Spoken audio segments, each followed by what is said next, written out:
கடலூர் பாராளுமன்ற தொகுதி அண்ணன் தாமரைச்செல்வன் கடலூர் மாநகராட்சியின் துணை மேயர் அவர்களோட கம்யூனிட்டி சார்பாக கடலூர் தொகுதி அவருடைய தேர்தல் கண்ணோட்டம். அனைவருக்கும் வணக்கம். நான் தாமரைச்செல்வன் கடலூர் மாநகராட்சியினுடைய துணை மேயராக இருக்கிறேன். விடுதலை சிறுத்தை கட்சியினுடைய கடலூர் நாடாளுமன்ற தொகுதி செயலாளரும் கடலூர் இந்தியா கூட்டணியுடைய காங்கிரஸ் கட்சியினுடைய வெற்றி வேட்பாளர் திரு விஷ்ணு பிரசாத் அவர்களுடைய கடலூர் பாராளுமன்ற தொகுதியினுடைய மேலிட பொறுப்பாளராகவும் தற்போது வேலை செய்து வருகிறேன். இப்போது கடலூரை பொறுத்தவரை கடலூரில் திமுக கூட்டணியில் திமுக விடுதலை சிறுத்தை கட்சி கூட்டணியில் காங்கிரஸ் கட்சியின் வேட்பாளர் டாக்டர் விஷ்ணு பிரசாத் அவர்கள் தற்போது நிற்கிறார்கள். அவர்கள் ஏற்கனவே ஆரணியில் நின்று எம்பியாக தற்போது உள்ளார்கள். அவரது தந்தையார் கிருஷ்ணசாமி அவர்கள் முன்னாள் காங்கிரஸ் கட்சியின் மாநில தலைவராக இருந்துள்ளார்கள். அவர்களும் எம்பியாக இருந்துள்ளார்கள். ஆகவே ஒரு பாரம்பரியமிக்க குடும்பத்தை சார்ந்த டாக்டர் விஷ்ணு பிரசாத் அவர்கள் தற்போது அது ஆரணி தொகுதி கூட்டணிக்கு ஒதுங்கிவிட்டதாலும் அதனால் கடலூர் நாடாளுமன்ற தொகுதியில் அவர்கள் நிற்கிறார்கள். கடலூர் நாடாளுமன்ற தொகுதியில் அவர்களை பெருவாரியான வாக்கு வித்தியாசத்தில் அவரை வெற்றியடை செய்ய வைப்பதுதான் எங்களது ஒரே நோக்கமாக இருக்கும் என்பதை இந்த நேரத்தில் தெரிவித்துக் கொள்கிறோம். அது மட்டும் இல்லாமல் கடந்த பாராளுமன்ற தேர்தலில் நம் விடுதலை சிறுத்தை கட்சி திராவிட முன்னேற்ற கழகம் எல்லாமே எதிர்கட்சி வரிசையில் இருந்தது. அதாவது மத்தியிலும் பாஜக ஆளுங்கட்சி, மாநிலத்திலும் அதிமுக ஆளுங்கட்சியாக இருந்தது. அந்த நேரத்தில் எம்பி பாராளுமன்ற தேர்தலில் போட்டியிட்டு நாங்கள் பெருவாரிக்கும் திரு டிஆர்எஸ் ரமேஷ் அவர்கள் 1.5 லட்சம் வாக்கு வித்தியாசத்தில் அவர்கள் வெற்றி பெற்றார்கள். அப்போது இருந்த கூட்டணி இப்போது நிற்கக்கூடிய 2 கூட்டணியும் சேர்த்து அப்போது ஒன்றாக நின்றார்கள். இப்போது தனித்தனியாக நிற்கிறார்கள். பாஜக பாமக ஒரு கூட்டணியாகவும் அதிமுக தேமுதிக ஒரு கூட்டணியாகவும் தற்போது நிற்கிறார்கள். ஆகவே இந்த முறை விடுதலை சிறுத்தை கட்சியின் கூட்டணி திமுக கூட்டணி நிற்கக்கூடிய நம்முடைய காங்கிரஸ் கட்சியின் வெற்றி வேட்பாளர் அவர்கள் மிக பெரும்பாலான வாக்கு வித்தியாசத்தில் கிட்டத்தட்ட 4 லட்சம் வாக்கு வித்தியாசத்தில் நிச்சயமாக வெற்றி பெறுவார் என்று நாங்கள் கூறுகிறோம். அதே போன்று மக்கள் மத்தியிலும் அனைத்து தரப்பு மக்கள் மத்தியிலும் மிகுந்த வரவேற்பு வேட்பாளருக்கு உள்ளது. அவர்கள் சென்ற இடமெல்லாம் மிகுந்த மக்கள் திரளாக தானாக முன்வந்து திரண்டு இருக்கிறார்கள். திட்டக்குடியில் செயல்வீரர்கள் கூட்டம் நடைபெற்றது. கிட்டத்தட்ட அந்த கூட்டத்தில் 10,000க்கும் மேற்பட்டோர் பங்கேற்றார்கள். அதே போன்று விருதாசலத்தில் செயல்வீரர் கூட்டம் நடந்தது. அதிலும் அந்த அளவுக்கு கூட்டம் கூடியது. அதே போன்று நெய்வேலியில் தொகுதி செயலாளர்கள் கூட்டம், அதாவது வேட்பாளர் அறிமுக கூட்டம் நடைபெற்றது. அதிலும் பெருந்தளவு கூட்டம் கூடினார்கள். இன்று குறிஞ்சிப்பாடியில் செயல்வீரர்கள் கூட்டம் நடைபெற உள்ளது. அதில் எங்கள் தலைவர் எழுச்சி தமிழர் அண்ணன் திருமாவளவன் அவர்கள் சிறப்பாக பங்கேற்க இருக்கிறார்கள். கடலூர் மாவட்டத்தில் உள்ள மாண்புமிகு வேளாண்மைத்துறை அமைச்சர் அண்ணன் எம்ஆர்.கே. பன்னீர்செல்வம் அவர்களும், மாண்புமிகு தொழிலாளர் நலன் மற்றும் திறன் மேம்பாட்டுத்துறை அமைச்சர் அண்ணன் சபா ராஜேந்திரன் அவர்களும் கடுமையாக பணி செய்து வருகிறார்கள். அதே போன்று கடலூர் பாராளுமன்ற தொகுதிக்குட்பட்ட சட்டமன்ற உறுப்பினர்கள், கடலூர் சட்டமன்ற உறுப்பினர் அண்ணன் ஐயப்பன் அவர்களும், நெய்வேலி சட்டமன்ற உறுப்பினர் அண்ணன் சபா ராஜேந்திரன் அவர்களும், விருதாசலம் சட்டமன்ற உறுப்பினர் காங்கிரஸ் கட்சியை சேர்ந்த திரு எம்ஆர் ராதாகிருஷ்ணன் அவர்களும், பண்ருட்டி சட்டமன்றம் இருக்கக்கூடிய தமிழக வாழ்வுரிமை கட்சியின் தலைவர் திரு இளம்புயல் வேல்முருகன் அவர்களும் இவர்கள் சட்டமன்ற உறுப்பினராக இந்த 6 தொகுதியிலும் திமுக ஆதரவு உள்ள 6 கட்சியில் உள்ள சட்டமன்ற உறுப்பினராக இருக்கிறார்கள். எனவே மிக பெரும்பான்மையாக மிகவும் பெரிய அதிகபட்ச வாக்கு வித்தியாசத்தில் நிச்சயமாக நாங்கள் வெற்றி பெறுவோம் என்று உறுதியோடு இருக்கிறோம். மக்கள் மத்தியிலும் மிகுந்த செல்வாக்கு உள்ளது. வணிகர்கள் அனைவரும் மிகப்பெரிய அளவில் அவர் வேட்பாளரை வரவேற்கிறார்கள். எல்லா தரப்பு மக்களும் அவரை வரவேற்று அவர்கள் கைச்சின்னல் வாக்களிப்போம் என்று அவர் உறுதிபட கூறுகிறார்கள். நாங்கள் விடுதலை சிறுத்தைகள் பெருந்திரளாக அனைத்தும் விடுதலை சிறுத்தை கட்சியினர், குறிப்பாக தாழ்த்தப்பட்ட மக்கள் அனைவரும் ஒருங்கிணைத்து தற்போது வாக்களிக்க இருக்கிறார்கள். நாம் கைச்சின்னத்தை வாக்களிக்க இருக்கிறார் என்பதை பெருமகிழ்ச்சியோடு தெரிவித்துக் கொள்கிறோம். அது மட்டும் தமிழகத்தில் 40 தொகுதி 40 நாம் வெற்றி பெறுவோம். அது மட்டும் இல்லாமல் மத்தியிலும் நிச்சயமாக இந்தியா கூட்டணி வெற்றி பெற்று இந்த முறை பாஜக ஆட்சி அகற்றப்படும் என்பதையும் இந்த நேரத்தில் நாங்கள் தெரிவித்துக் கொள்கிறோம். நன்றி. ஆனால் இப்போ பார்த்தீங்கன்னா காங்கிரஸ் நிற்கிற வேட்பாளர் பார்த்தீங்கன்னா வேற மாவட்டத்திலிருந்து நிற்கிறாரு. காங்கிரஸ் வேற கேண்டிடேட் இல்லையான்னு சொல்ற மாதிரி ஒரு பெரும்பாலான மக்கள்கிட்ட கருத்து இருக்கு. அதை பற்றி உங்களோட கருத்து? அதாவது சார், இது ஒரு உள்ளாட்சி தேர்தல் கிடையாது. உள்ளாட்சி தேர்தலில் உள்ளூர்காரனா நிற்கணும், வெளியூர்காரன் நிற்கிறது கிடையாது. அதே மாதிரி சட்டமன்ற தேர்தலும் கிடையாது. சட்டமன்ற தேர்தலுக்கு தான் இந்த மாவட்டத்தில் உள்ளவங்க. இப்போ ஒரு எடுத்துக்காட்டு நான் உங்களுக்கு கேட்குறேன். இப்போ கடலூர் மாவட்டத்தில் இப்போ நான் இருக்கேன், துணை மேயராக இருக்கேன். விசிகாவுடைய ஒரு ஆளுமை இந்த ஒரு நாடாளுமன்ற பெருப்பனாக இருக்கேன். இப்போ நான் வந்து நிற்கணும்னா, நான் சட்டமன்ற தேர்தல் நிற்கணும்னா கடலூர் வந்து ஜென்ரல் தொகுதி, நான் ரிசர்வ் தொகுதி தான் நிற்கணும். அப்போ ஒன்று ரிசர்வ் தொகுதியாக இருக்கக்கூடிய காட்டுமன்னாகக்கூடிய அல்லது ரிசர்வ் தொகுதியாக இருக்க திட்டக்கூடிய தான் நான் நிற்க முடியும். அப்போ கடலூர்லேருந்து வந்து திட்டக்குடியில் வந்து நின்ட்டாங்க, கடலூர்லேருந்து வந்து குறிஞ்சி காட்டுமன்னாடி நின்ட்டாங்க அப்படின்னு சொன்னால் அது எப்படி ஏற்றுக்க முடியாது? அந்த போல் இது வந்து 40 தொகுதி தான் தமிழ்நாட்டுக்கு பாராளுமன்ற தேர்தல். பாராளுமன்ற தேர்தலில் வந்து யார் வேணாச்சும் எங்கே வேணாச்சும் நிற்கலாம், இந்தியா முழுக்க எங்கே வேணாச்சும் நிற்கலாம். அதற்கு வரையறையெல்லாம் கிடையாது. கடலூரில் பிறந்தவங்க தான் நிற்கணும்னு அவசியம் கிடையாது. கடலூரில் பிறந்தவங்க தான் நிற்கணும் அவசியம். அப்போ ஒருவேளை கடலூரில் பிறந்தவங்க நின்னா பாராளுமன்ற தேர்தல்னா அப்போ வந்து திட்டக்குடியில் பிறந்தவங்க கேட்க மாட்டாங்களா? கடலூரில் உள்ளவங்க நிற்கிறாங்க, திட்டக்குடியில் அவங்க நிற்கலையே அப்படின்னு கேட்கலாம்ல, வாய்ப்பு இருக்குல்ல. அப்போ நிச்சயமா வந்து எங்கே யார் வேணும் நிற்கலாம். அவர் ஏற்கனவே 6 எம்பி, இப்போ கடலூரில் நிற்கிறார், எம்பியா இருக்கார். சார், நான் பாமக வந்து பார்த்தீங்கன்னா விடுதலை சிறுத்தைக்கு நேர் எதிரின்றாங்க. ஆனால் பாமகவுடைய தலைவர் வந்துட்டு அன்புமணி, அவருடைய சொந்த மைத்துனர் வந்து நம்ம விடுதலை நம்ம கடலூர்ல கலங்கான்றாரு. அப்போ பாமகவுக்கு நேர் எதிரியான விடுதலை சிறுத்தைகள் கட்சி அவருடைய சொந்த மைத்துனருக்கு எப்படி வந்து ஆதரவு கொடுக்குறாங்க, இந்த ஆதரவு எப்படி கிடைக்கும் அப்படின்னு சொல்லி சில பேர் நிறைய பேர் இருக்கணும். அதாவதுங்க, நிறைய பேர் பொண்ணு கொடுக்கறது பொண்ணு எடுக்கிறது அப்படி எல்லா கட்சியிலும் உண்டு. இப்போ விசிகா கட்சியிலே நிறைய பேர் வந்து அதிமுக உள்ளவங்களுக்கு பொண்ணு கொடுத்துருக்காங்க, பொண்ணு எடுத்திருக்காங்க.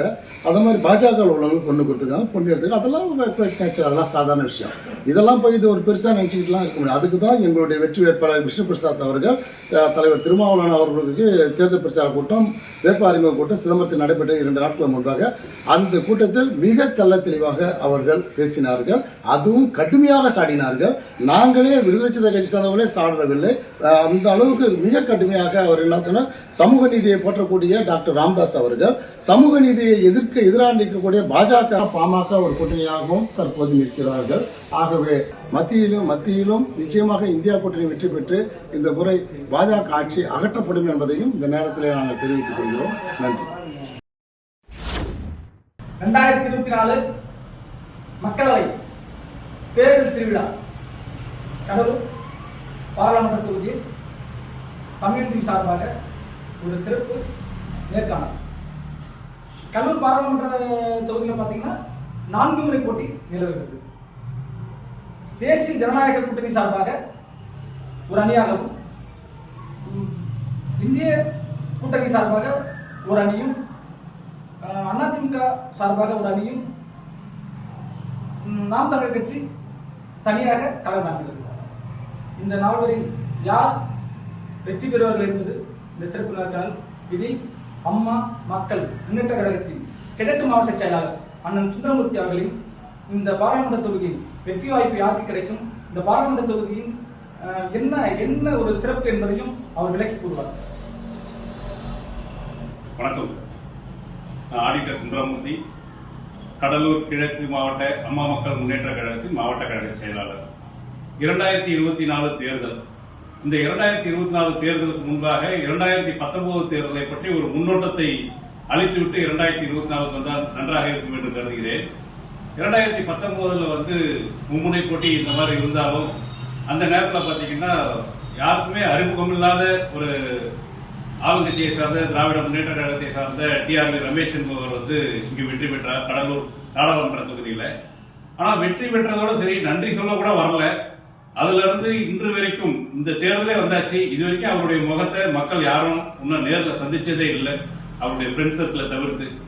ஆனாலும் அவர் நாடாளுமன்றத்துக்கு உட்பட்ட இந்த நாடாளுமன்ற ஃபண்ட்ஸ் எல்லாம் பாத்தீங்கன்னா கரெக்டா அதை மட்டும் அவருக்கு எதுல அதிகமா கமிஷன் கிடைக்குமோ அதை மட்டும் வாங்கிட்டு போனாருங்கிறது தான் அலுவலக தகவல். இப்படி இருக்கையில மக்களை பத்தி எந்த ஒரு சிந்தனையும் இல்லாமல் அதை ஆளுகின்ற ஆட்சியாளர்களும் முதலமைச்சராகட்டும் யாரும் கண்டுகொள்ளவும் இல்லை. ஏன்னா கடலூர் தொகுதிக்கே வந்த, கடலூர் நாடாளுமன்ற தொகுதிக்கு வந்த ஒரு சோதனை. இந்த சூழ்நிலையில இப்ப பாத்தீங்கன்னா 2024 தேர்தல் வந்துடுது. இந்தியா கூட்டணியில இருந்து சார்பாக காங்கிரஸ் வேட்பாளரும், என்டிஏ கூட்டணியிலிருந்து பாட்டாளி மக்கள் கட்சியை சார்ந்த எழுத்தாளரும் டைரக்டருமான தங்கர் பச்சான் அவர்களும் இங்கு போட்டியிடுகிறார்கள். அதற்கு அடுத்ததாக அகில இந்திய அண்ணா திராவிட முன்னேற்ற கழகத்தை சார்ந்த கூட்டணியில் தேசிய முற்போக்கு திராவிட கழக சார்பாக ஒரு வேட்பாளரும், 4வதாக நாம் தமிழர் கட்சியை சேர்ந்த சீமான் கட்சியை சேர்ந்த ஒரு வேட்பாளரும் இங்கு போட்டியிடுகின்றனர். இதுல பாத்தீங்கன்னா எல்லாமே ஒரு குழப்பமான வேட்பாளர்கள். எனக்கு தெரிஞ்சு காங்கிரஸ்ல இந்த நிமிஷம் வரைக்கும் தகவல் கிடைச்சது என்னன்னா, ஒரு கடலூரை தவிர்த்து ஒரு வெளியூர்கார் தான் வந்து இங்க நிக்கிறதுக்காக இருக்காங்கன்ற மாதிரி ஒரு தகவல். அடுத்ததா பாத்தீங்கன்னா அண்ணா திராவிட முன்னேற்ற கழகமும் பாத்தீங்கன்னா அவங்க நிக்கிறதுக்கு பயந்துகிட்டு, இல்ல அவங்களுக்குள்ள ஒரு அண்டர்ஸ்டாண்டிங்கான்னு தெரியல, பயந்துட்டு தேசிய முற்போக்கு திராவிட கழகத்தைக்கு வந்து ஒரு கேண்டிடேட்டா அறிவிக்கிறாங்க. எப்பயும் போல நாம் தமிழர் கட்சி வந்து இங்க ஒரு கேண்டிடேட் அறிவிக்கிறாங்க. இந்த 4 முனை போட்டிகளை பாத்தீங்கன்னா இன்னைக்கு மீதி 3 பேரை கம்பேர் பண்ணக்குள்ள கடலூர் நாடாளுமன்ற தொகுதிக்கு மண்ணின் மைந்தன், அவர் வந்து பக்கத்தில் உள்ள பத்தரக்கோட்டை கிராமத்தை சார்ந்தவர், திரையுலகில் பிரபலமானவர், ஒரு டைரக்டராக எழுத்தாளராக திரையுலகில் தடம் பதித்து வெற்றி பெற்றவர், மக்கள் மனதை புரிந்தவர். ஏன்னா அவர் கிராமத்திலிருந்து வர சூழல் உள்ள ஒரு மனிதர். அவரு தங்கர்பச்சான் அவர்கள் இங்க கடலூருக்கு கண்டிப்பாக மக்கள் ஏற்றுக்கொள்வார்கள். காரணம், மக்களோட மக்களாக பழகக்கூடியவர். கார்ல ஏத்திக்கிட்டு கிளாஸ் ஏத்திக்கிட்டு கார்ல ஏசி கார்ல கிளாஸ் ஏத்திக்கிட்டு போற ஒரு மனிதர் கிடையாது. மக்களுக்கு அந்த கொரோனா நேரங்கள் எல்லாம் பார்த்தீங்கன்னா மக்களோட மக்களாக இங்க மக்களுக்கு என்ன தேவைகள் என்பதை வந்து இந்த கிராம பகுதிகளில் மக்கள் அச்சமில்லாமல் வாழ்வதற்கு ஒரு வழியை செய்து காட்டியவர். இந்த சூழலில் நம்மளுடைய எழுத்தாளரும் டைரக்டருமான தங்கர்பச்சான் பாட்டாளி மக்கள் கட்சியில் என்டிஏ கூட்டணியான பாட்டாளி மக்கள் கட்சியில வந்து இன்னைக்கு வேட்பாளரா மாம்பழ சின்னத்துல போட்டியிடுறார். இந்த கூட்டணி ஒரு வலுவான கூட்டணி. என்னவென்றால் என்ன காரணம்னா, இந்தியாவில் கடந்த 2 முறையாக ஆண்டு கொண்டு இருப்பது பாத்தீங்கன்னா பாஜகவுடைய மோடி அரசாங்கம் செவ்வனே நடந்து கொண்டிருக்கிறது. இது கண்டிப்பாக இந்த முறையும் தொடரும் என்பது எல்லாருக்குமே தெரியும். அப்படி இருக்கக்குள்ள அந்த மாதிரி தொடரக்குள்ள அந்த கூட்டணியில் இருந்து ஒரு வேட்பாளர் இங்கு வெற்றி பெற்று சென்றால் நம்ம தமிழக மக்களுக்கு தேவையானது மட்டுமல்லாமல் கடலூர் மக்களுக்கு, முக்கியமாக கடலூர் மக்களுக்கு தேவையானதை உரிமையோட கேட்டு பெறுவதற்கான ஒரு வாய்ப்பு இருக்கும். ஏன்னா சென்ற முறை 2019 பாத்தீங்கன்னா எல்லாமே திராவிட முன்னேற்ற கழகம் ஜெயிச்சாங்கன்னு தான் பேரு, வெற்றி பெற்றார்கள். ஆனால் இதுவரை அவர்கள் எத்தனை எம்பி போனாங்கன்றது தெரியும். 39 எம்பி பாண்டிச்சேரியை சேர்ந்து 39 எம்பி போனாங்க மத்தியில. ஆனா தமிழகத்திற்காக ஒன்றையும் கேட்டு பெறாமல் அவர்களோட மோதல் போக்கை மட்டுமே கடைபிடித்து வந்தார்களே தவிர தமிழகத்திற்கு எந்த ஒரு நல்ல விஷயங்களையும் அவர் கொண்டு வரவில்லை. அது ரயில்வே பாதையிலிருந்து இப்ப கடலூருக்கு பெரிய விஷயம் என்னன்னா, கடலூர்ல இருந்து சென்னை போறது. இந்த சென்னை போறது பாத்தீங்கன்னா விழுப்புரம் போய் போகக்கூடிய ஒரு சூழ்நிலை. இதே புதுவை வழியாக சென்னைக்கு அந்த ரயில் பாதை அமைத்திருந்தால் மக்களுக்கு ரொம்ப இதாக இருக்கும். அது மட்டும் இல்ல, கடலூர் மாவட்டத்தின் தலைநகரம் கடலூர். இந்த கடலூர் விரிவடையாக இருக்கிறது. இங்கிருந்து பிரிந்து சென்ற தென்னார்காடு மாவட்டத்திலிருந்து பிரிந்து சென்ற விழுப்புரம் மாவட்டம் பாத்தீங்கன்னா இன்னைக்கு பல வகையில டெவலப் ஆயிருக்கு. பைபாஸ் ஆகட்டும், பைபாஸ் எல்லா விஷயத்திலையுமே விழுப்புரம் மாவட்டம் டெவலப் ஆயிருக்கு. ஆனா கடலூர் மாவட்டம் இன்னும் ரொம்ப ஒரு டெவலப்மெண்டே இல்லாத ஒரு வளர்ச்சி பெற்ற மாவட்டம் எல்லாமே ஆயிருக்கு. இதுக்கு காரணம் ஒவ்வொரு முறையும் இந்த பாராளுமன்ற உறுப்பினர்களை தேர்ந்தெடுத்து அனுப்புவதில் தான் இருக்கிறது. ஆனால் இந்த முறை கண்டிப்பாக மாம்பழம் சின்னத்தில் நிற்கும் நம்மளுடைய பாமக வேட்பாளர், என்டிஏ கூட்டணியில் உள்ள பாமக வேட்பாளர் தங்கர்பச்சான் அவர்கள் வெற்றி பெற்று இந்த கடலூர் பாராளுமன்ற தொகுதி மக்களுக்கு சிறப்பாக பணியாற்றுவார் என்பதை கண்டிப்பாக நிச்சயமாக நம்புவோம். அவர்தான் வெற்றி பெறுவார் என்பதையும் எங்களுடைய கணிப்பு. அதற்காக கூட்டணியில் உள்ள பாரதிய ஜனதா கட்சி ஆகட்டும், ஓபிஎஸ் அணியாகட்டும், வாசன் தமிழ் மாநில காங்கிரஸ் ஆகட்டும் மற்றும் இதற்கெல்லாம் முத்தாய்ப்பாக எங்களுடைய தலைவர், அன்பு தலைவர், மக்கள் செல்வர் டிடிவி தினகரனுடைய ஆணைக்கிணங்க கடலூரில் கண்டிப்பாக எங்களுடைய ஆதரவோடு, அம்மா மக்கள் முன்னேற்ற கழகத்துடைய ஆதரவோடு, டிடிவி தினகரனுடைய ஆணைக்கிணங்க கண்டிப்பாக இந்த கூட்டணியில் பாட்டாளி மக்கள் கட்சி வேட்பாளரான தங்கர்பச்சான் அவர்களை கண்டிப்பாக பெருவாரியான வாக்கு வித்தியாசத்தில் வெற்றி பெற செய்வோம். கடலூர் பாராளுமன்றம் தேர்தல் திருவிழா அனைத்து இந்திய அண்ணா திராவிட முன்னேற்ற கழகத்தின் சார்பாக குறிஞ்சிப்பாடி ஒன்றிய செயலாளர் அவர்களிடம் நம்ம கடலூர் பாராளுமன்றத்தின் ஒரு சிறப்பு நேர்காணல் அண்ணன் பேசலாம். நடைபெற இருக்கின்ற இந்த 2024 நாடாளுமன்ற தேர்தல் அனைத்து இந்திய அண்ணா திராவிட முன்னேற்ற கழகத்தினுடைய கூட்டணி சிறப்பான முறையிலே மிகுந்த ஆரவாரத்துடன் அதிகப்படியான இடங்களிலே வெற்றி பெறுவதற்கான வாய்ப்புகளும் சூழ்நிலைகளும் மிக பிரகாசமாக உள்ளது. அதே போல கடலூர் நாடாளுமன்ற தொகுதியில் அனைத்து இந்திய அண்ணா திராவிட முன்னேற்ற கழகத்தினுடைய கூட்டணி வேட்பாளர், தேமுதிகவினுடைய வெற்றி வேட்பாளர் அண்ணன் சிவகுழந்தை அவர்கள் லட்சக்கணக்கான வாக்குகள் வித்தியாசத்திலே வெற்றி பெறுவார். இந்த வெற்றி என்பது இதுக்கு முத்தாய்ப்பாக அனைத்து இந்திய அண்ணா திராவிடத்தினுடைய தொண்டர்கள் அயராது பாடுபடுவார்கள். இந்த இந்த வெற்றியை இந்த அனைத்து இந்திய அண்ணா திராவிட முன்னேற்ற கழகத்தினுடைய கூட்டணி தேமுதிகனுடைய கூட்டணியும் மிக சிறப்பான ஒரு ராசியான கூட்டணி. 2011 இந்த கூட்டணி மிக சிறப்பான முறையில் வெற்றி பெற்றது. அதே அளவிலே இன்றைக்கு 2024 நடைபெற இருக்கின்ற நாடாளுமன்ற தேர்தலில் இந்த கூட்டணி வெற்றி பெறும்.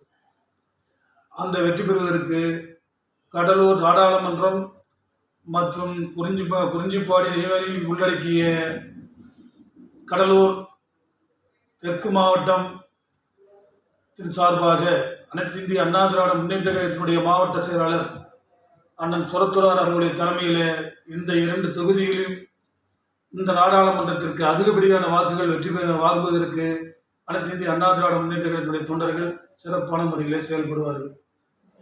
இப்போ கடலூர் மாவட்ட பாராளுமன்றத்தை பொறுத்தப்பட்டு பார்த்தீங்கன்னா நம்ம பாமக சார்பாக இயக்குனர் தங்கர் பச்சான் இறங்கியிருக்காரு. இப்போ சின்னையா கூட பார்த்தீங்கன்னா அவருடைய மைத்துனர் இறங்கிறதா சொல்றாங்க. அதோடைய வேற்றுமைகள் எப்படி இருப்பாரு? நீங்கள் தான் சொல்கிறீங்க அன்புமணியினுடைய மைத்துனருங்கிறீங்க. அது மக்கள்கிட்டையும் பரவலாக அன்புமணியினுடைய மைத்துனர்னு சொல்லி பரவலாக பேசுகிறாங்க. 2 வேட்பாளருமே அவரே போட்ட மாதிரி ஒரு பேச்சு செயல்படுது. ஏன்னா காங்கிரஸில் மச்சான் நிற்கிறாரு, இதில் அவருடைய கட்சியில் தங்கர் பச்சனுங்கிறவர் நிற்கிறார். தங்கர் பச்சனுங்கிற கட்சியில் ஒரு பெருசாக யாரும் தெரியல. அவர் நல்ல ஒரு திரைப்படத்தில் படம் எடுக்கிறவர். அதில் எல்லாருக்கும் ஒரு இது ஈடுபாடு இருக்குது. ஆனால் அதுவே அரசியல் ஈடுபடுவாங்கன்னா நிச்சயமாக அது எடுக்காது. ஏன்னா திரைப்படங்கிறது வேறு, அரசியலுங்கிறது வேறு. எல்லாருமே எம்ஜிஆர் ஆகிட முடியாது, எல்லாரும் புரட்சி தலைஞராகவும் ஆகிட முடியாது, அம்மாவும் ஆகிட முடியாது. அந்த வகையில் இவங்க 2 பேரும் ரெண்டாவது ஒரு நம்பகத்தன்மையான ஒரு கூட்டணியாக பாமக இருக்காது. அவங்க இன்னைக்கு ஒரு இடத்துல இருப்பாங்க, நாளைக்கு ஒரு இடத்துல இருப்பாங்க, நைட்டு பூரா ஒரு இடத்துல பேசுவாங்க, காலையில் பார்த்தா ஒரு இடத்துல இருப்பாங்க. அதனால் பாமக பற்றி இந்த டைம் வேஸ்ட் பண்ணுவோன்னா வேறு ஏதாவது கேளுங்க. சரி, இப்போ பார்த்தீங்கன்னா இப்போ நம்ம கடலூர் பாராளுமன்றத்தில் பார்த்தா விவசாய மக்கள் அதிகமாக இருக்காங்க, விவசாயிகள் அதிகமாக இருக்காங்க. இப்போ நெய்வேலியில் மக்கள் நிறைய பாதித்ததாக சொல்கிறாங்க. இப்போ நீங்கள் வெற்றி பெற்றால் அந்த நெய்வேலி யூனிவர்சிட்டியோட கோரிக்கையை நீங்கள் எப்படி மக்களுக்காக சொல்லுவீங்க? கடந்த 5 ஆண்டு இந்த நாடாளுமன்றம் என்ன நாடாளுமன்ற உறுப்பினர் யாருன்னே தெரியாது போயிடுச்சு. ஏன்னா ஓட்டு போடுறதுக்கு மக்கள் இவங்க சொன்ன பொய்களெல்லாம் நம்பி அந்த நாடாளுமன்ற வேட்பாளருக்கு உதயசூரியனில் ஓட்டு போட்டாங்க. அவரை நாங்கள் மக்கள் திரும்ப எந்த இதுலையுமே பார்க்கல. ஜெயிக்கிறதுக்கு முன்னாடியும் பார்க்கல, ஜெயிச்ச பிறகும் பார்க்கல.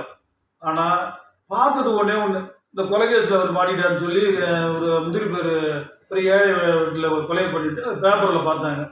அதுதான் திமுகவுடைய சாதனை. ஒவ்வொன்றுக்குமா ஒரு உதாரணம் சொல்ல முடியும். ஒரு உதாரணம் சொன்னால் ஒன்றுன்னா அவன் கட்சியே அப்படிதான் இருக்கும். அதே மாதிரி தான் இப்போ நெய்வேலி ஊருக்கு கேட்டீங்க, நெய்வேலியில் என்ன செய்வீங்கன்னு சொல்லி எதிர்கட்சி தான். எதிர்கட்சியாக இருந்த கூட அனைத்து இந்திய அண்ணா திராவிட முன்னேற்ற கழகம் கடுமையான போராட்டம் நடத்தினாங்க. கடலூர் முன்னாள் சட்டத்துறை அமைச்சர் அண்ணன் சி.வி. அண்ணன் தலைமையில் ஒரு மிகப்பெரிய ஆர்ப்பாட்டம் நடத்தினாங்க. எல்லா இடத்துலையுமே நெய்வேலியுடைய கோனவேலியுடைய சட்டமன்ற உறுப்பினர் ஆர்ப்பாட்டம் பண்ணாங்க. நல்ல சிறப்பான முறையில் எதிர்கட்சியாக இருக்கிறதுக்கான தகுதி இருந்ததுனாலும் அந்த எதிர்கட்சி மக்கள் கொடுத்த பொறுப்பு நான் கரெக்டான முறையில் செயல்பட்டு. இப்போ கருத்து கணிப்பு பார்த்தீங்கன்னா கிட்டத்தட்ட 4% 5% அவங்களுக்கும் அது விடுங்க. கருத்து கணிப்பெல்லாம் விடுங்க. கருத்து கணிப்பு அதிமுக என்னைக்குமே எதிர்பட்டதே கிடையாது. அவன் இப்போ டிவி இருக்குன்னு சொன்னால் இருக்கிற டிவி பூரா ஒழுங்காக சொல்கிறான்னா எந்த டிவி ஒழுங்காக சொல்லுது? எல்லாம் திமுகவுக்கு ஜாலரா போடுற டிவி தான் இருக்குது. எல்லாம் அவங்களுக்கு இருக்காங்க. இதெல்லாம் ஒரு சில காலம் கருத்து கணிப்புங்கிறது வரையே விடுங்க. ஓட்டு போடுங்கிற வரைக்கும் அவருடைய மனநிலை வேறு. ஓட்டு போட்ட போது தான் அவருடைய மனநிலை இருக்கும். இன்றைக்கு இருக்கிற ஒரு சூழ்நிலையில் இந்த விவசாய மக்களுக்காகவும் ஏழை மக்களின் கருத்தில் கொண்டு இருக்கிறது புரட்சி தலைவி அம்மாவுடைய உண்மையான வாரிசா இருக்கிறது அண்ணன் எடப்பாடியார் அவர்கள். அவங்க இப்போ இருக்க மக்களுக்காக ஏழைகளுடைய நலனை கருதி விவசாயிகளை தள்ளுபடி பண்ணாங்க. மக்களுக்கு பொங்கலில் அப்போ ரொம்ப கஷ்டப்படுறாங்க. 2500 ரூபா கொடுத்தாங்க, கரும்பு கொடுத்தாங்க. மக்களுக்காக திட்டங்களை தந்த அதிமுகவினுடைய அரசுக்கு அந்த தலைமையிலான கூட்டணிக்கு மக்கள் என்றைக்கும் வாய்ப்பளிப்பாங்க. இப்போ நடைபெற இருக்கின்ற இந்த தேர்தலில் அதுக்கு உதாரணமாக நடக்கிறாங்க. கேப்டன் அவர்கள் பன்மையாக இருந்துட்டாரு. அவர் இறப்பு ஏதாவது உங்களுக்கு பிரதிபலிக்க வாய்ப்பு இருக்கா? நிச்சயமா நிச்சயமா. அதாவது வந்து அவர் ஒரு நல்ல மனிதர், நல்ல ஒரு ஒரு ஒரு ஒரு ஒரு ஒரு கட்சியுடைய தலைமைங்கிறத விட ஒரு மக்கள் மனிதரில் ஒரு அன்பனை மிக்கவர் அவர். அன்னதானங்கிறதுல வந்து சிறப்பானது. அவங்களுடைய கொள்கையே வந்து இயன்றதை செய்யவும் இயலாதவர்களுக்குன்னு சொல்றாங்க. அந்த அடிப்படையில் கொண்டு நல்ல ஒரு எளிய மக்களுக்கு செஞ்சு கொடுத்து நல்ல மனம் எடுத்தவர் அவர். அதனால மக்கள் மத்தியிலையும் ஐயோ அவர் இறந்துட்டாரேங்கிற ஒரு ரதம் அவருக்கு. அதை தாண்டி தன்னுடைய தலைவன் இறந்துட்டாருங்கிறது வந்து தேமுதிக தொண்டர் மத்தியிலும் இருக்கு. அதனால வந்து இது வந்து இந்த கூட்டணிங்கிறது வந்து சிறப்பான முறையில் இருக்கும். அதில் சொல்லுவாங்க வந்து தேனும் பாலுங்கிற மாதிரி இந்த தேமுதிக கூட்டணி ஒரு ராசியான கூட்டணி அதிமுக பொறுத்தவரை. 2011 என்ன ஜெயிச்சதோ அதே மாதிரி சிறப்பான முறையில் இது வச்சுக்கிறோம். வாக்கு வித்தியாசம் எவ்வளவு வாக்கு வித்தியாசம் வெற்றி பெற வாய்ப்பு? லட்சக்கணக்கான வாக்குகள் வித்தியாசத்தில் ஜெயிப்பார். தேமுதிக மாவட்ட அவைத் தலைவர் பாராளுமன்ற தொகுதியினுடைய தொகுதி பொறுப்பாளர் அண்ணன் ராஜாராமன் அவர்களுடன் நம்ம தமிழ் டிவி சார்பாக ஒரு சிறப்பு நேர்காணல். அனைவருக்கும் வணக்கம். கடலூர் பாராளுமன்ற தொகுதி அனைத்து நிலை மக்களுக்கும் என் அன்பான வணக்கத்தை தெரிவித்துக் கொள்கின்றேன். அனைத்து இந்திய அண்ணா திராவிட முன்னேற்ற கழக தலைமையிலான கூட்டணியில் தேசிய முற்போக்கு திராவிட கழகம் கடலூர் வெற்றி வேட்பாளர் இ. சிவகுழந்தை அவர்கள் வெற்றி வேட்பாளராக அறிவிக்கப்பட்டுள்ளார்கள். மனிதர்களால் பிறந்து தெய்வங்களால் மறைந்த எம்ஜிஆர், புரட்சித் தலைவர் அம்மா, கேப்டன் அவர்கள் ஆசையுடனும் எடப்பாடியார் அண்ணன் அனைத்து இந்திய அண்ணா திராவிட முன்னேற்ற கழகத்தினுடைய பொதுச் செயலாளர் எடப்பாடியார் அவர்கள் வாழ்த்துக்களுடனும் தேசிய முற்போக்கு திராவிட கழக நிறுவன தலைவர் என்பதை விட்டால் பிரிந்து கடவுளாய் மறைந்த நிறுவன தலைவரும் எங்கள் பாசமிகு அந்நியார் அவர்கள் வாழ்த்துக்களுடனும் இன்று வருகின்ற நாடாளுமன்ற தேர்தலில் கடலூர் வேட்பாளராக பி. சிவகுழந்தை அவர்கள் வெற்றி வேட்பாளராக அறிமுகப்படுத்தியிருக்கிறார்கள்.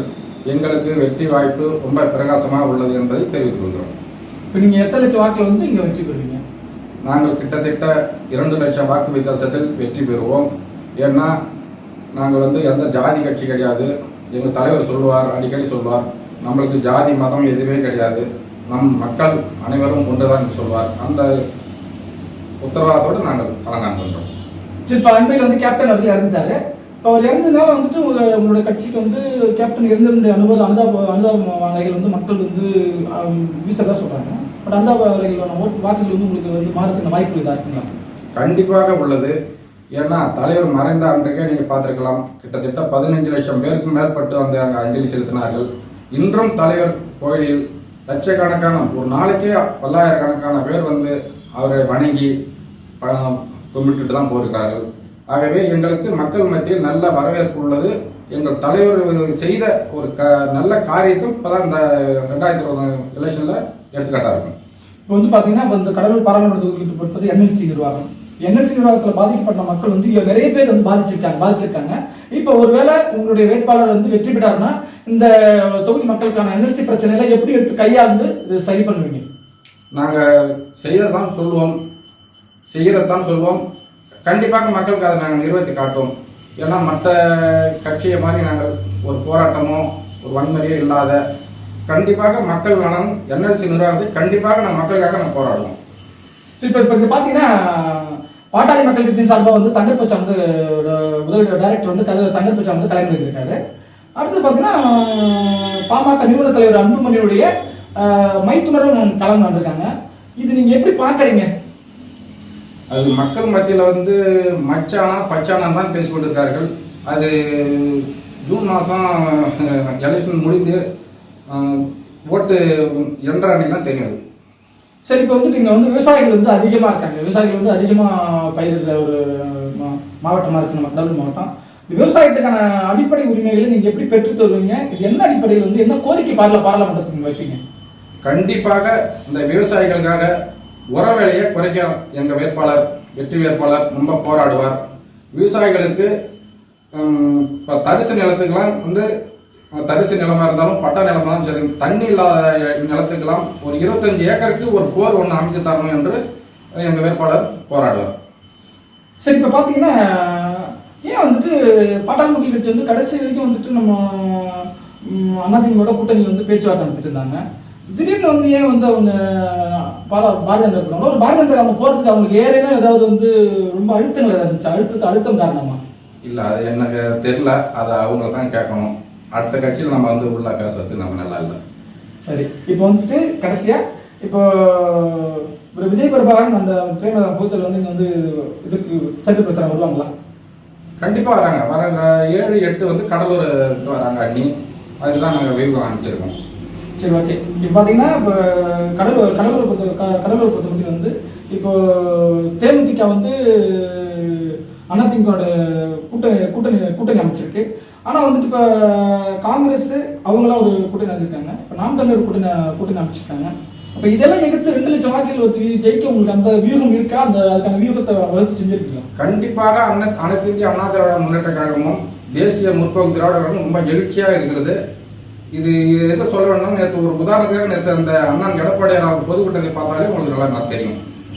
சரி, கடைசியாக இதுக்காக எங்களுக்காக டைம் ஒதுக்கி இந்த பேட்டி கொடுத்து ரொம்ப நன்றி. நன்றி. தமிழ் போட்டியாளர், இப்போ உங்க கட்சி சார்பா வந்துட்டு நீங்க என்ன கோரிக்கை வச்சிருக்கீங்க? இந்த மக்களுக்கு என்னென்ன செய்வார்? விவசாயிகள் அவர் விவசாயத்தில் இருக்காரு. விவசாயத்திற்கு முக்கியத்துவம், என்எல்சி பிரச்சனைகளுக்கு நீங்க என்ன பிரச்சனை வந்து ஒரு கோரிக்கையை வைக்க போறீங்கன்றதை கொஞ்சம் சொல்லுங்க. தேசிய ஜனநாயக கூட்டணியின் கடலூர் பாராளுமன்ற வேட்பாளராக இயக்குனர் தங்கர்பச்சன் அவர்களை இருக்கிறார். நெய்வேலி சம்பந்தமாக என்எல்சி இந்தியா லிமிட்டில் எடுக்கப்படும் வேலைகள் ஆட்கள் அதிகமாக வெளிமாநிலத்தை சார்ந்தவர்களே இருக்கார்கள். முதலில் இவர் பாராளுமன்ற வேட்பாளராக தேர்ந்தெடுக்கப்பட்டு தமிழ்நாட்டை சேர்ந்த மாவட்ட இளைஞர்களுக்கும் குறிப்பாக கடலூர் மாவட்ட இளைஞர்களுக்கு 100க்கு 90% நமது மாவட்டத்தை சார்ந்த இளைஞர்களை வேலைவாய்ப்பை உருவாக்கி தர வேண்டும் என்று கோரிக்கை வைத்துள்ளோம். அதுபோல விவசாய சம்பந்தமாக இங்கே கடலூர் மாவட்டத்தில் வந்து முந்திரி தொழிற்சாலைகள், முந்திரி சம்பந்தமான விவசாயிகள் அதிகமாக இருக்காங்க.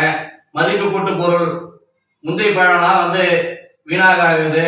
அதை வந்து எப்படி மதிப்பு கூட்டு பொருளை ஆக்கி விவசாயிகளை வாழ்க்கையை மேம்படுத்த கொண்டு வருவதற்கு அவருக்கு கோரிக்கை வைத்துள்ளோம். அதுபோல ஏற்கனவே இருந்த திமுக எம்பி டிஆர்வி ரமேஷ் அவர்கள் மக்களுக்கு கடந்த 5 ஆண்டுகளாக எந்த ஒரு நலத்திட்டங்களும் செய்யவில்லை. அவர் மாம்பட்டை சார்ந்த அவர் தொழிற்சாலையில் வேலை செய்யும் தொழிலாளியை அடித்து கொன்று கொலையாளியாக ஆகி சிறை தண்டனை தான் பெற்றார். மற்றபடி மக்களுக்கு எந்த நலனும் செய்யவில்லை. தங்கர்பச்சனை நாங்கள் பொதுமக்கள் அனைவரும் பரிச்சயமானவர்.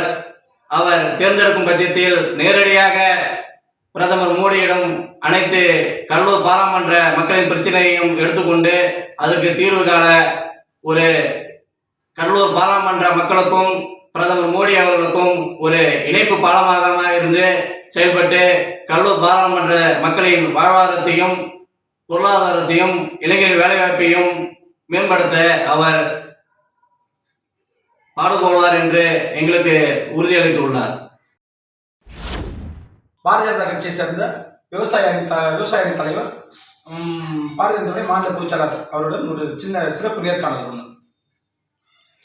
ஜனநாயக தேர்தலில் இந்த தேசிய ஜனநாயக வேட்பாளர் திரு தங்கர்பச்சன் அவர்கள் நமது கடலூர் பாராளுமன்றத்திற்கு கிடைத்த ஒரு மிகப்பெரிய கருப்பு தங்கம்.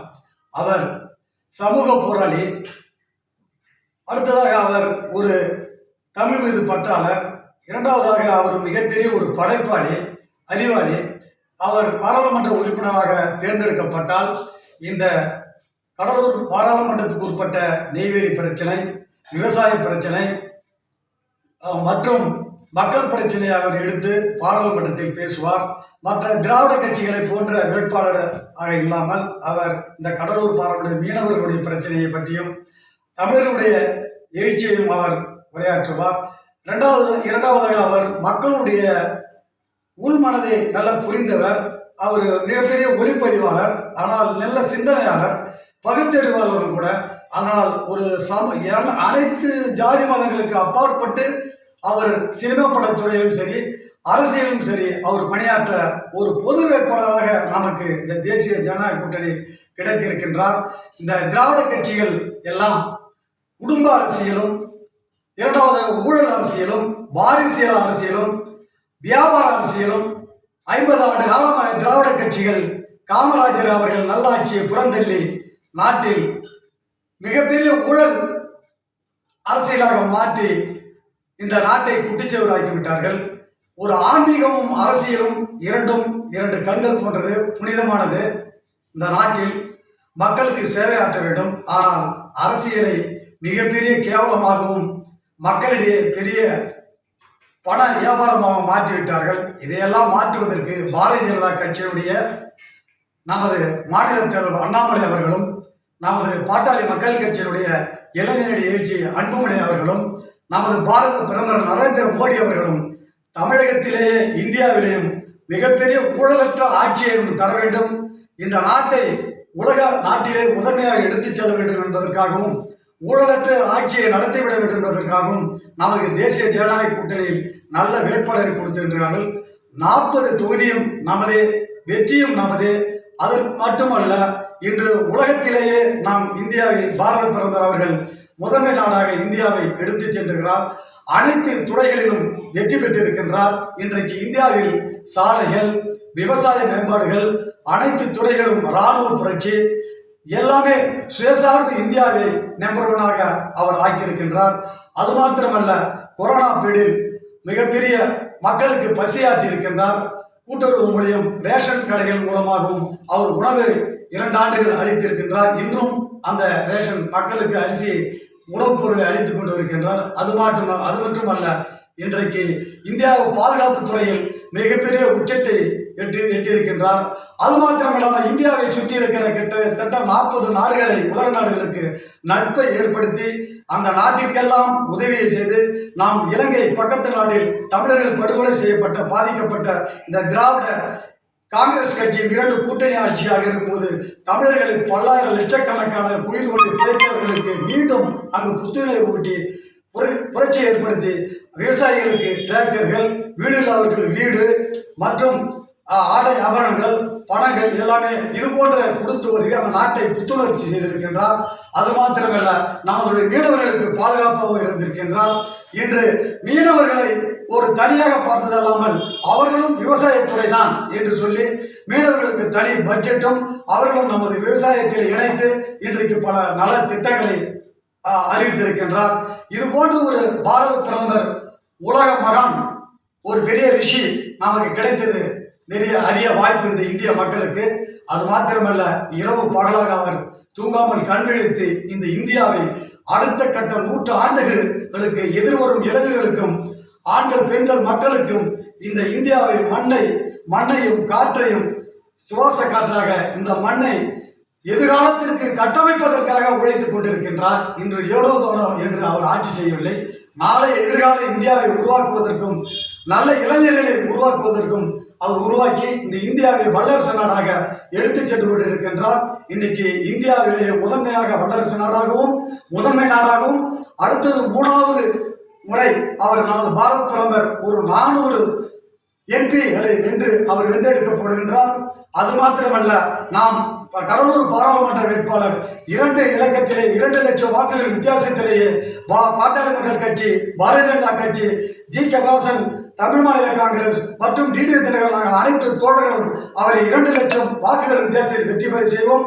அது மாத்திரமல்ல, தேசிய ஜனநாயக கூட்டணி வேட்பாளர் 2 இலக்குக்கு மேல் நாங்கள் 20க்கு மேல் வெற்றி பெறுவோம் என்று சொல்லி, அது மாத்திரமல்ல, இந்த நாட்டில் ஊழலற்ற ஆட்சியை தருவதற்கு, ஒரு நேர்மையான ஆட்சியை தருவதற்கு இன்று வரைக்கும் பாரத பிரதமர் அவர்கள் சான்றாக இருந்து கொண்டிருக்கின்றார். அனைத்து மக்களுக்கும் தெரியும். எதிர்காலத்தில் இந்த இந்தியாவை கட்டமைப்பதற்காக இன்னும் நமது தென்னிந்தியாவிலேயே நமது மாநில தலைவர் அண்ணாமலை அவர்களை ஒரு சவுத் இந்தியன் தலைவராக, தென்னிந்திய தலைவராக, கலைஞர்களுக்கு அப்பாற்பட்டு கலைஞர், ஜெயலலிதா, சந்திரபாபு நாயுடு இவர்கள் எல்லாம் சவுத் இந்திய தலைவர்களாக இருந்தார்கள். அவர்களுக்கு மறைவுக்கு பிறகு நமது அண்ணாமலை அவர்கள் தென்னிந்திய தலைவராக உருவெடுப்பார். வேறு எதிர்காலத்தில் நாம் இந்தியாவை அவர் பிரதமராக வாழ்வதற்கு கூட வாய்ப்பு இருக்கின்றது. அதை பாரதிய ஜனதா செய்து காட்டும் என்று கூறி வாய்ப்புக்கு தமிழன் டிவிக்கு நன்றி கூறி விடைபெறுகிறேன். நன்றி.